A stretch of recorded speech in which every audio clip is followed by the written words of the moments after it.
ओम सर्वमंगल मांगल्ये शिवे सर्वार्थ साधिके शरण्ये त्र्यंबिके गौरी नारायणी नमोस्तुते। ओम दुम दुर्गाय नमः। जय माता दी दोस्तों, माँ भगवती दुर्गा की कृपा सदैव आप और आपके समस्त परिवार पर बनी रहे।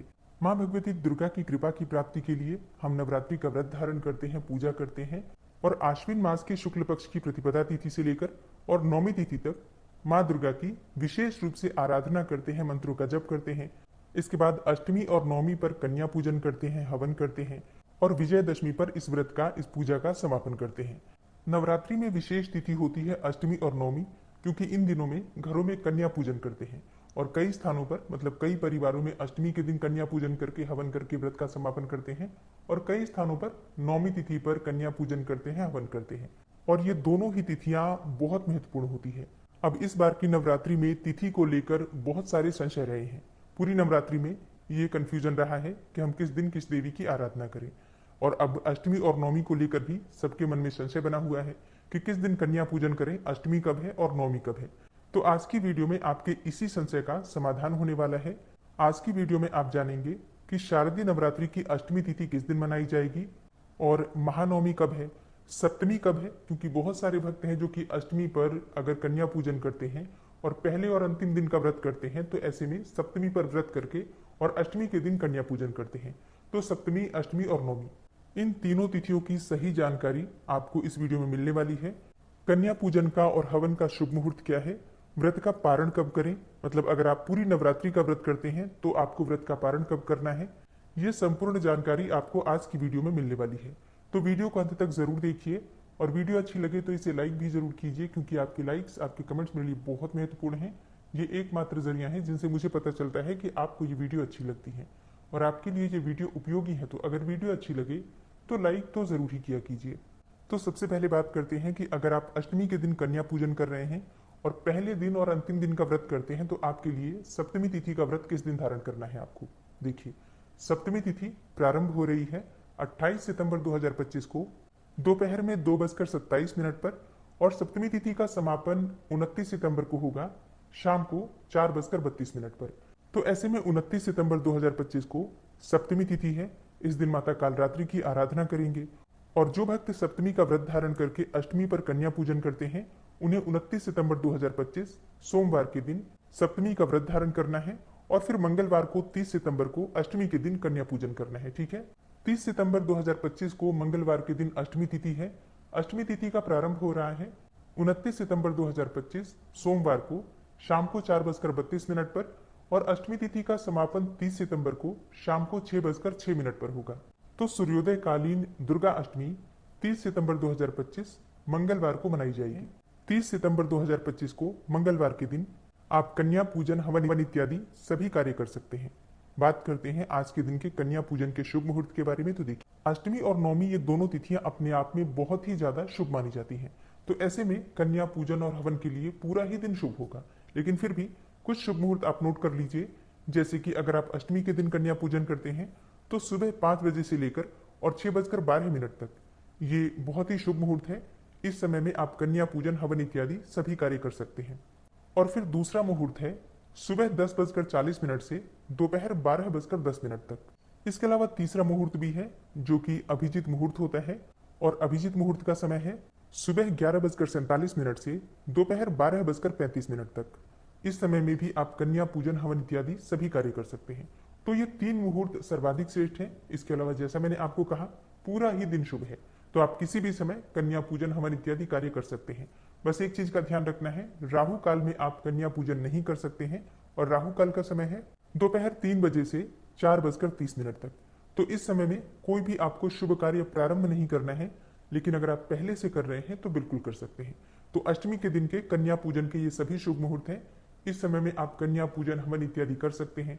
और अब बात करें नौमी तिथि के बारे में। तो देखिए, नौमी तिथि का प्रारंभ हो रहा है 30 सितंबर को शाम को 6:06 पर और नौमी तिथि का समापन 1 अक्टूबर 2025 को शाम को 7:01। तो ऐसे में 1 अक्टूबर को सूर्योदय कालीन तिथि के अनुसार महानवमी मनाई जाएगी और 2 अक्टूबर 2025 को विजयदशमी मनाई जाएगी, जिसे हम दशहरा कहते हैं। अब जिनके यहाँ नौमी मनाई जाती है उन्हें 1 अक्टूबर 2025 को नौमी तिथि पर कन्या पूजन, हवन इत्यादि करना है।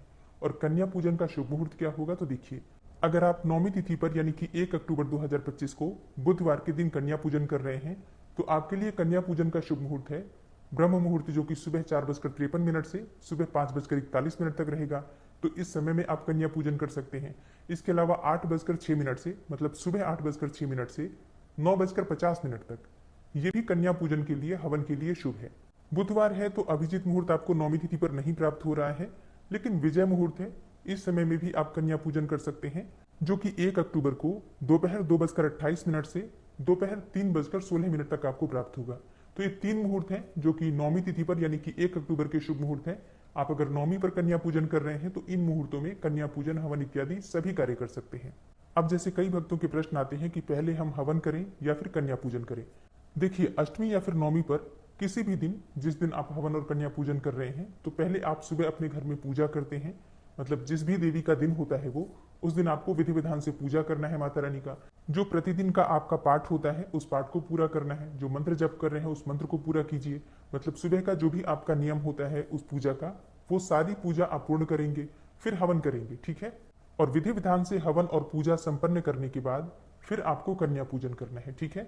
तो कन्या पूजन हवन करने के बाद करते हैं, ठीक है। नवरात्रि में हवन किस प्रकार से करें, मतलब समापन का हवन किस प्रकार से किया जाता है, और हवन सामग्री बनाते समय किन किन बातों का ध्यान रखें, ये जानकारी आपको आने वाली वीडियो में मिल जाएगी। तो आने वाली वीडियो भी जरूर देखिएगा। अब बात करें कि हमने नवरात्रि में व्रत धारण कर रखा है, मतलब पूरी नवरात्रि का व्रत है, तो व्रत का पारण कब करें। देखिए, नियम के अनुसार अगर देखा जाए तो दशमी तिथि में व्रत का पारण होना चाहिए, क्योंकि कहा जाता है कि 9 दिन हम माँ की आराधना करते हैं और 9 दिनों के व्रत का संकल्प लेकर हम व्रत का प्रारंभ करते हैं कि हम पूरी नवरात्रि का व्रत धारण करेंगे। तो जब हमने पूरी नवरात्रि के व्रत का संकल्प लिया है तो फिर आप अष्टमी पर या फिर कभी भी व्रत नहीं खोल सकते हैं। संकल्प के अनुसार अगर नियम पालन ना किया जाए तो व्रत खंडित माना जाता है, मतलब आप अपने ही संकल्प का खंडन कर देते हैं। तो ऐसे में कहा गया है कि पूरी नवरात्रि का व्रत धारण करें और फिर दशमी तिथि में आपको व्रत का पारण करना चाहिए।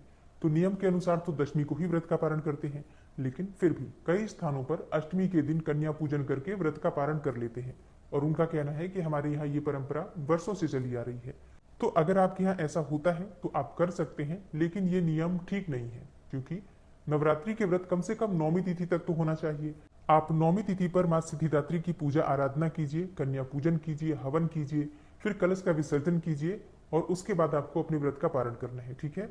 तो वैसे तो दशमी तिथि में व्रत का पारण करना चाहिए, लेकिन अगर आप दशमी तिथि में व्रत का पारण नहीं भी करते हैं तो भी नौवीं तिथि पर माँ सिद्धिदात्री की पूजा को पूर्ण करने के बाद ही आपको अपना व्रत खोलना चाहिए, ठीक है। अगर आपने पूरे नवरात्रि का व्रत किया है तो सुबह पूजा कर लीजिए नवरात्रि की नौवीं पर और माँ की आराधना कर लीजिए। अगर आपके यहाँ कंजिका यानी कि कन्या पूजन अष्टमी के दिन हो जाता है तो भी कोई बात नहीं। नौवीं पर आप कन्या पूजन नहीं भी करेंगे तो चलेगा। हवन आपने अष्टमी पर भी कर लिया है तो भी कोई बात नहीं, लेकिन फिर भी आपको नौवीं तिथि तक व्रत धारण करना चाहिए और फिर नौवीं तिथि पर विधि विधान से माँ की आराधना कीजिए। माँ सिद्धिदात्री का दिन होता है नौवीं तिथि। इस दिन हम माँ से सिद्धियों की प्राप्ति करते हैं। मतलब पूरी नवरात्रि में जो भी आपने व्रत किया है, जिस भी कामना से किया है, जो भी आपने मंत्र जप किए हैं या पाठ किया है, उसका जो पूर्ण फल आपको प्राप्त होता है वो नवरात्रि की नौवीं तिथि पर माँ सिद्धिदात्री की कृपा से ही प्राप्त होता है। इसलिए माँ सिद्धिदात्री की पूजा अत्यंत आवश्यक है और बहुत महत्वपूर्ण है। तो आप नौवीं तिथि की पूजा को पूर्ण कर लीजिए, फिर कन्या पूजन हवन कीजिए, उसके बाद व्रत का पारण कीजिए। जो माँ को भोग लगाते हैं वही प्रसाद स्वरूप में खाकर हम अपना व्रत खोलते हैं। अच्छा, अगर आपके यहाँ अष्टमी के दिन कन्या पूजन हो गया है, हवन हो गया है, तो भी आपका व्रत है, तो आप सिद्धिदात्री माता की पूजा करने के बाद चाहे तो एक कन्या को भोजन करा सकते हैं या फिर किसी गाय को, जो भी आप भोजन बनाते हैं माँ को भोग लगाने के बाद किसी गाय को खिला दीजिए और इसके बाद प्रसाद स्वरूप में स्वयं खाकर अपना व्रत खोल सकते हैं, ठीक है। तो नवरात्रि के 9 दिनों के व्रत का पारण या तो दशमी में करना चाहिए या फिर नौवीं की पूजा को पूर्ण करने के बाद करना चाहिए। बाकी जैसी आपकी अपनी इच्छा, क्योंकि बहुत सारे भक्त हैं जो कि कहते हैं कि हमारे यहाँ की परंपरा ही यही है। फिर तो आप लोग देख लीजिए, जो भी आपके यहाँ परंपरा है उसके अनुसार आप लोग कर सकते हैं। और शारदीय नवरात्रि में कलश का विसर्जन कब करना है, कलश विसर्जन का शुभ मुहूर्त क्या है, और कलश विसर्जन करते समय जो सामग्री हमारी चौकी पर होती है उसका हमें किस प्रकार से प्रयोग करना है, इसकी जानकारी आपको आने वाली वीडियो में मिलेगी। तो आने वाली वीडियो जरूर देखिए। उम्मीद वीडियो अच्छी लगी हो तो लाइक कीजिए, शेयर कीजिए और चैनल पर पहली बार आए हैं तो सब्सक्राइब करके बेल आइकन को जरूर प्रेस कर लीजिए। तो इससे ये होगा कि इस चैनल पर जो नई वीडियो अपलोड होंगी उनकी नोटिफिकेशन आपको सही समय पर प्राप्त होगी।